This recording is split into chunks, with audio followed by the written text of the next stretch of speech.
ایک وقت کا ذکر ہے کہ کنعان کی سرزمین میں حضرت یعقوب علیہ السلام رہتے تھے۔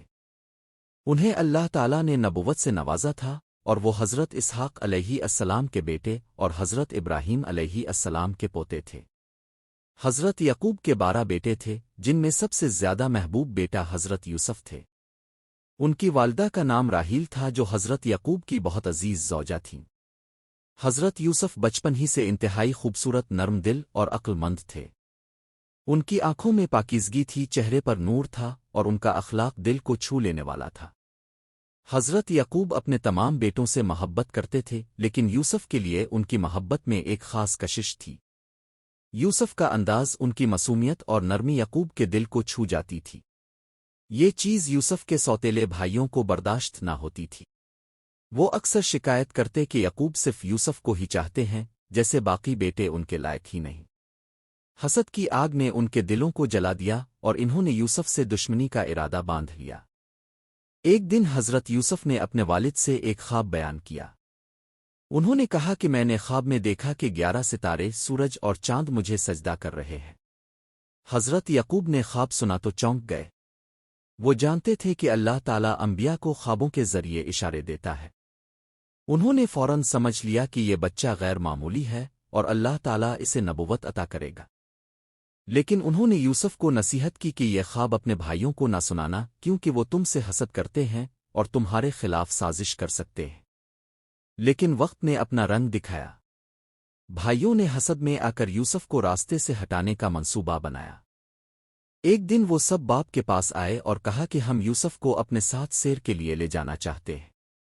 یعقوب نے پہلے انکار کیا، کیونکہ وہ جانتے تھے کہ یوسف کمزور ہے، اور بھائیوں کی نیت پر بھی شک تھا، لیکن بار بار کے اصرار پر انہوں نے اجازت دے دی۔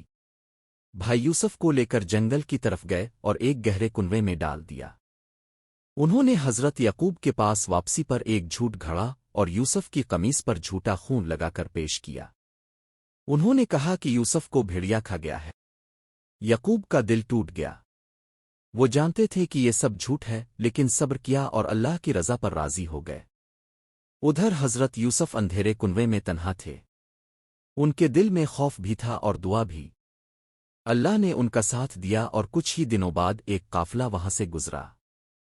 انہوں نے کنویں میں پانی نکالنے کے لیے ڈول ڈالا تو یوسف کو دیکھا۔ وہ خوش ہو گئے اور یوسف کو غلام سمجھ کر مصر لے گئے، جہاں انہوں نے انہیں ایک معمولی قیمت پر بیچ دیا۔ یوسف کو مصر کے ایک معزز وزیر اذن مصر نے خرید لیا اور اپنی بیوی کے ساتھ ان کے سپرد کر دیا۔ اس وزیر کی بیوی کا نام زلیخا تھا۔ زلیخا نے یوسف کی خوبصورتی، اخلاق اور وقار دیکھ کر ان کی طرف دل سے مائل ہونا شروع کر دیا۔ اس کی محبت رفتہ رفتہ جنون میں بدل گئی۔ اس نے یوسف کو بہکانے کی کئی کوششیں کیں، لیکن یوسف نے ہمیشہ اللہ کا خوف دل میں رکھا اور زنا سے بچتے رہے۔ ایک دن زلیخا نے یوسف کو تنہا پا کر ان سے گناہ کرنے کی التجا کی۔ یوسف نے انکار کیا اور دروازے کی طرف دوڑے۔ زلیخا نے پیچھے سے ان کی قمیص کھینچی، جو پیچھے سے پھٹ گئی۔ اسی لمحے زلیخا کا شوہر آ گیا۔ زلیخا نے الزام یوسف پر لگا دیا، لیکن اللہ نے یوسف کی سچائی کو ظاہر کر دیا۔ ایک گواہ نے کہا کہ اگر قمیص آگے سے پھٹی ہو تو عورت سچی ہے، اور اگر قمیص پیچھے سے پھٹی ہو تو مرد سچا ہے۔ جب دیکھا گیا تو قمیص پیچھے سے پھٹی ہوئی تھی۔ یوسف کی بے گناہی ثابت ہو گئی، لیکن زلیخا کی باتیں شہر میں مشہور ہو گئیں۔ لوگ اس کی بے شرمی کا مذاق اڑانے لگے۔ اپنی عزت بچانے کے لیے زلیخا نے یوسف کو جیل بھجوا دیا۔ یوسف نے جیل میں بھی صبر کیا۔ انہوں نے قیدیوں کو دین کی باتیں بتائیں، انہیں خوابوں کی تعبیر دی اور اللہ کا پیغام سنایا۔ 2 قیدیوں نے اپنے خواب سنائے، یوسف نے ان کی سچی تعبیر دی۔ جب ان میں سے ایک رہا ہو کر بادشاہ کے خادم بنے تو یوسف نے کہا کہ میرے بارے میں بادشاہ سے ذکر کرنا، لیکن وہ بھول گیا اور یوسف کئی سال جیل میں ہی رہے۔ ایک دن مصر کے بادشاہ نے ایک عجیب خواب دیکھا۔ 7 موٹی گائیں جنہیں 7 دبلی گائیں کھا گئیں، 7 ہری بالیاں اور 7 خشک۔ کسی بھی درباری عالم نے اس کی تعبیر نہ دی۔ تب وہ خادم جسے یوسف نے پہلے خواب کی تعبیر دی تھی یاد آیا، اور بادشاہ کے پاس جا کر کہا کہ ایک شخص ہے جو خوابوں کی درست تعبیر بتاتا ہے۔ یوسف کو جیل سے بلایا گیا۔ انہوں نے خواب کی تعبیر دی کہ 7 سال خوشحالی کے ہوں گے، پھر 7 سال قحط پڑے گا۔ یوسف نے اس بحران سے بچنے کا طریقہ بھی بتایا۔ بادشاہ یوسف کی حکمت سے بہت متاثر ہوا اور انہیں خزانے کا نگران یعنی مصر کا وزیر مقرر کر دیا۔ یوسف نے بہترین انداز میں اناج جمع کیا اور قحط کے سالوں کے لیے انتظام کیا۔ قحط جب پڑا تو مصر کے ساتھ ساتھ کنعان میں بھی اس کا اثر ہوا۔ حضرت یعقوب نے اپنے بیٹوں کو مصر بھیجا کہ وہاں سے اناج خرید کر لائیں۔